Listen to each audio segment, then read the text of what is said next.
Have you ever had one of those big ideas, a dream that you were so excited about, only to realize you're kind of the only one? Yeah, it's a tough spot. Today we're going to get into how you keep that fire alive, even when it feels like you're the only one who can see the flame. Man, this really hits home, doesn't it? That feeling of profound isolation when the very people you want in your corner just don't get it. But that little voice inside, the one that whispers, keep going, that's the one we're going to learn how to turn up the volume on. All right, let's dive right into this feeling of being misunderstood. Because it's not just in your head. No way. It's a real, and let's be honest, often painful part of the process when you're trying to do something new, something that doesn't fit the usual mold. This is the question we really need to sit with. It's a huge shift in perspective, right? It takes the power away from everyone else and puts it right back where it belongs, with you. So here's the absolute truth. Your vision is yours, and in the beginning, it's often yours alone. Expecting everybody to get it is like asking them to see a picture that only exists in your head. It's not just okay that they don't see it yet, it is completely 100% normal. So what do we do with this quiet, this isolation? Well, the key is to totally reframe it. What if the silence isn't a bad thing? What if it's actually the perfect workshop for building something amazing? And this brings us to a super important distinction. Psychologists talk about this all the time. Loneliness feels like an emptiness we need to fill. But solitude? That's a fullness that we choose to protect. The goal isn't just to put up with being alone.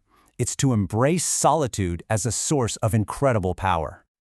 You know, when you lean into that solitude, you're not just dodging negativity. You're actively developing these, well, they're like superpowers. Your sense of who you are gets stronger. Your happiness isn't tied to what other people think. And your drive, your motivation, it comes from the inside, which is a much, much more reliable engine. Okay, so how do you actually build that inner strength? This isn't just about wishing you were tougher. There are real, proven techniques. In fact, you might be surprised to learn that the U.S. Army teaches a model for this very thing, building resilience. So first, let's get clear on what we're even talking about. Resilience is not about being unbreakable, like a diamond. It's about being flexible, like bamboo. It's the skill of being able to bend in a storm without snapping, and then bouncing right back when it passes. This simple little model from cognitive psychology is an absolute game changer. Here's the secret. It's not the adversity, like say, a friend laughing at your idea, that directly causes the consequence, which is you feeling defeated. Nope.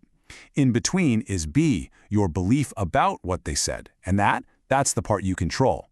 Change your belief and you totally change the outcome. All your power is right there, in the B. So to take control of your beliefs, you gotta be able to spot these sneaky little mental shortcuts, these thinking traps. Like, do you ever overgeneralize, where one mistake makes you feel like you'll never get it right? Or do you jump straight to the worst-case scenario? Or maybe it's the me style, where everything that goes wrong is automatically your fault. Naming your trap is the first step to getting out of it. Seriously, take a second and think about it. Which one sounds like you? Recognizing your personal pattern is everything. It's like someone handed you a map of the maze you keep getting lost in. It's how you start to find your way out. Okay, so once you start working on your inner game, it's time to deal with the noise from the outside world. Look, you can't always avoid the doubters, especially if they're close to you, but you can definitely manage how you interact with them. This is so important. You have to get this deep in your bones. When someone isn't supportive, it is very often a reflection of their own fears, their insecurities, or just their view of the world. It's really about them, not you. This right here is like a translation guide. People who care about you often package their fear for you as criticism. They say, that's a risky idea, but what they might really be feeling is, I'm so scared you're going to get hurt.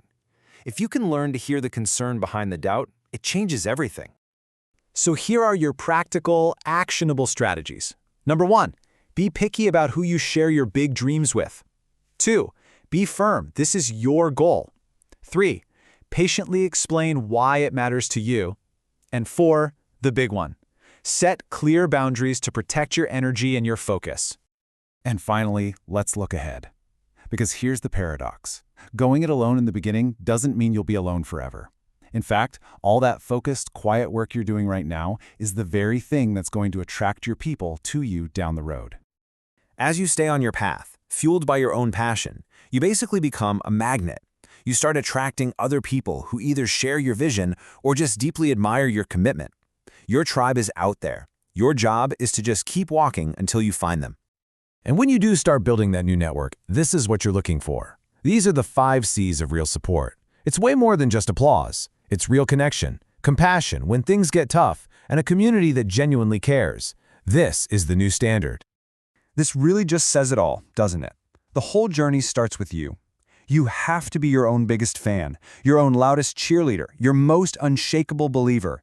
That self-belief is the foundation for everything else. So, let's end with this.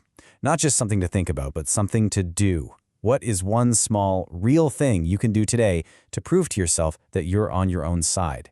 Because that's how you keep going. And that is how a dream stops being a dream and starts becoming your reality.